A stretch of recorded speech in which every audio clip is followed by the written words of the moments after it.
Ya, ketemu lagi dengan saya Tri Wahyudi. Ya, masih dengan yang saya bicarakan terkait dengan seni menggambar ataupun menggambar bentuk. Ya, kalau sesi sebelumnya saya membahas berbagai macam terkait dengan bagaimana unsur-unsur visual dalam karya seni menggambar, bagaimana komposisi dalam karya seni menggambar gitu ya, ataupun bagaimana caranya menganalisis dalam karya seni menggambar. Nah, pada sesi kali ini saya ingin secara khusus menyampaikan yang terkait dengan kaidah-kaidah komposisi dalam menggambar bentuk. Sebenarnya kaidah-kaidah komposisi ini sama halnya seperti prinsip-prinsip karya seni rupa. Cuman saya pikir ini perlu saya pertegas, perlu saya perjelas gitu ya, karena memang sangat menjadi sesuatu yang sangat penting. Karya ini ataupun konsep ini juga harus terus Anda pegang ketika ingin membuat sebuah karya menggambar bentuk atau karya seni menggambar gitu ya, karena memang itu adalah sebuah prinsip yang saya pikir sebenarnya bisa juga dipakai untuk membuat karya seni rupa yang lain gitu ya. Tidak cuma karya seni menggambar saja atau menggambar bentuk saja, tapi juga bisa dipakai untuk karya seni rupa yang lain gitu ya. Ya, saya ingin membahas terkait dengan, saya ada tulisan yang ingin saya coba bacakan terkait dengan kaidah-kaidah komposisi dalam membuat karya seni menggambar bentuk atau karya-karya seni menggambar gitu ya.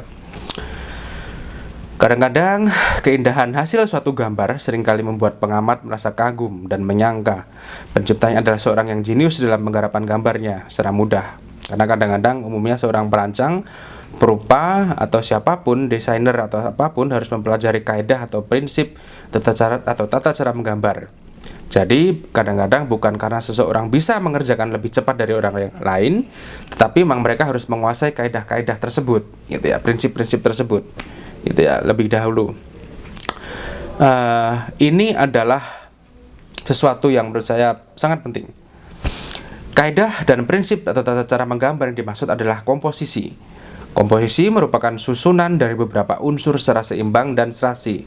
Apabila kita menggambar suatu benda di alam atau di luar landscape atau visualisasi perspektif, sebenarnya kita menyusun beberapa unsur-unsur bentuk, bidang, garis, tekstur, dan sebagainya. Semua unsur tersebut kita susun sedemikian rupa sehingga merupakan perpaduan beberapa unsur yang tersusun secara seimbang, serasi, dan juga dapat dihasilkan dari perasaan estetis kita. Dengan kata lain, tidak dapat diperhitungkan secara matematik memang persoalan artistik dan juga estetik itu, tetapi dapat kita rasakan secara insting kita. Nah, itulah bedanya art dengan dunia sains seperti itu gitu ya. Komposisi terdiri dari beberapa indikator, yaitu kesatuan, keseimbangan, irama, proporsi, keselarasan, penekanan, ada juga yang mengatakan center of interest gitu ya, harmoni gitu ya, dan lain sebagainya. Tapi saya pikir ini cukup. Yang ingin saya coba sampaikan adalah yang terkait dengan prinsip komposisi kesatuan, keseimbangan, irama, proporsi, keselarasan, dan juga penekanan atau aksentuasi atau bisa dikatakan sebagai center of interest seperti itu. Yang pertama adalah kesatuan gitu ya. Kesatuan adalah susunan elemen-elemen yang membangun suatu objek tertata dengan rapih menurut yang semestinya. Kesatuan atau lazimnya disebut sebagai unity merupakan gabungan antar bagian-bagian yang utuh. Kesatuan sering juga dikatakan kelompok benda-benda yang saling berdekatan. Kesatuan terbangun dari adanya bagian-bagian, namun kesatuan tidak ditentukan oleh kuantitas atau jumlah bagian. Akan tetapi, lebih pada menekankan pada kualitas hubungan antara bagian-bagian bentuk tersebut.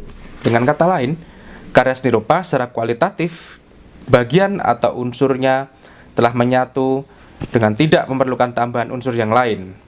Gitu ya. Terus kemudian pertimbangan kesatuan ini penting karena berdasarkan teori psikologi bahwa pengamatan seseorang itu akan memperoleh suatu kesatuan jika ada kedekatan, ketertutupan, dan juga kesamaan.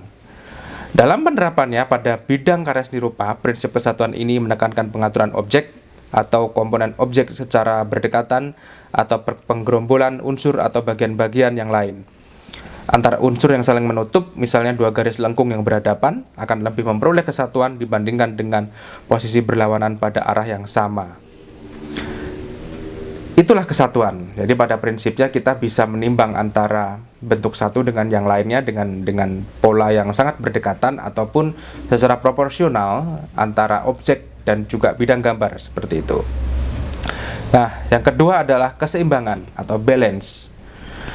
Keseimbangan atau balance berkaitan dengan bobot. Dalam karya-karya seni rupa, dua dimensi misalkan, gambar atau seni lukis, penerapan prinsip keseimbangan ini lebih kepada menekankan pada bobot secara kualitatif atau disebut juga bobot visual. Artinya, balance ini adalah berat ringannya objek hanya dirasakan berdasarkan intuisi gitu ya. Sementara pada karya seni rupa tiga dimensi, misalnya patung, keseimbangan ini juga berkaitan dengan keseimbangan atau bobot aktual atau yang real atau sesungguhnya. Patung yang berat di belakang akan dapat roboh ke belakang jika berat ke atas, bisa jadi patung itu tidak dapat berdiri. Misalkan seperti itu. Jadi antara kesan di dalam karya dua dimensi dengan tiga dimensi yang terkait dengan balance itu ada sedikit perbedaan, cuman tidak mengurangi esensinya. Seperti itu. Ya, yang kemudian yang ketiga adalah irama atau ritme. Irama ditimbulkan dari kesan gerak dan unsur yang melekat pada karya seni. Sifat atau kesan dari irama dapat berarti lemah lembut, keras atau lunak secara teratur. Sebagaimana dalam kehidupan, irama dalam karya seni dapat juga timbul jika ada pengulangan yang teratur dari unsur yang digunakan. Dengan demikian, irama dalam karya seni rupa terjadi dari pengaturan unsur-unsur rupa yang berupa titik, garis, bidang, warna, tekstur, dan lain sebagainya yang terkait dengan unsur visual tentu saja gitu ya. Irama atau ritme dalam karya seni rupa dapat diupayakan melalui pengulangan, pergantian, perubahan ukuran dan gerakan-gerakan mengalun. Irama pengulangan atau disebut irama repetitif dapat tercipta hanya dengan mengulang-ulang unsur bentuk, ukuran, warna dan juga yang lainnya gitu ya. Itulah yang terkait dengan ritme. Yang kemudian yaitu yang terkait dengan keselarasan atau harmoni. Keselarasan lazim juga disebut dengan harmoni atau keserasian. Sesuatu yang selaras, harmonis dan serasi adalah timbul dengan adanya kesamaan, kesesuaian dan tidak adanya pertentangan.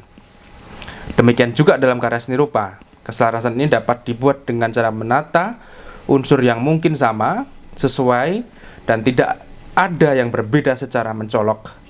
Misalnya bidang lingkaran tidak selaras jika dipadukan dengan garis-garis lurus, tetapi lingkaran lebih sesuai dengan garis lengkung. Misalkan seperti itu, gitu ya. Yang kemudian adalah kontras, seperti yang saya sampaikan sebelumnya. Kontras adalah variasi bentuk yang sangat berbeda pada suatu gambar. Hal ini menjadi kekuatan dalam sebuah irama sehingga tidak terasa monoton. Misalnya sederetan bentuk lengkung, lalu diselingi bentuk persegi. Kemudian terulang kembali pada deretan berikutnya sampai beberapa kali. Nah, saya pikir kontras juga bisa kita katakan antara seperti layaknya perbedaan hitam dan putih, bumi dan langit seperti itu. Jadi sesuatu yang memang berseberangan, sederhananya seperti itu. Terkadang itu dapat menjadi sesuatu yang sangat menarik dalam satu komposisi unsur visual. Warna pun terkadang juga menjadi sesuatu yang menarik apabila kita bisa mencitrakan unsur kontras pada satu komposisi tersebut, gitu ya. Dan yang terakhir saya coba ingin sampaikan yang terkait dengan center of interest atau pusat perhatian. Apabila kita mengamati sebuah karya seni rupa, seringkali menemukan bagian yang paling menarik perhatian. Sama halnya seperti kita melihat wajah seseorang misalkan. Yang namanya center of interest ini dapat menjadi salah satu aksen atau elemen visual yang menjadikan sebuah identitas dalam karya seni rupa. Karena tiap karya seni rupa pasti kita akan dipaksa atau seorang audiens ini untuk dapat bisa melihat sesuatu yang paling artistik dalam ciri khas karya seni tersebut, gitu ya. Tiap karya seni rupa pasti ada identitas, tiap seni rupa pasti akan ada satu pusat perhatian yang akan menjadikan kita menjadi lebih tertarik dan ingin melihat lebih mendalam apa yang ada di balik karya seni tersebut. Nah, dalam satu prinsip komposisi, salah satunya dengan kita menganalisis atau melihat lebih jauh yang terkait dengan satu pusat perhatian. Itulah yang menjadikan seorang seniman dikenal, itulah yang menjadikan seseorang seniman akan mempunyai satu identitas yang saya pikir cukup menarik. Jadi seseorang juga harus bisa mencitrakan satu pusat perhatian atau center of interest dalam komposisi yang dia buat. Saya pikir itu saja yang terkait dengan prinsip komposisi ataupun kaidah-kaidah dalam membuat karya seni menggambar ataupun menggambar bentuk. Saya pikir prinsip ini bisa Anda terapkan juga ke dalam karya seni rupa yang lain, dan pasti juga mempunyai konsep yang sama ataupun definisi yang sama gitu ya, baik dalam desain, seni murni, ataupun konsep penciptaan karya seni rupa yang lain. Saya pikir itu saja yang bisa saya sampaikan. Kita ketemu lagi di sesi selanjutnya. Terima kasih dan salam.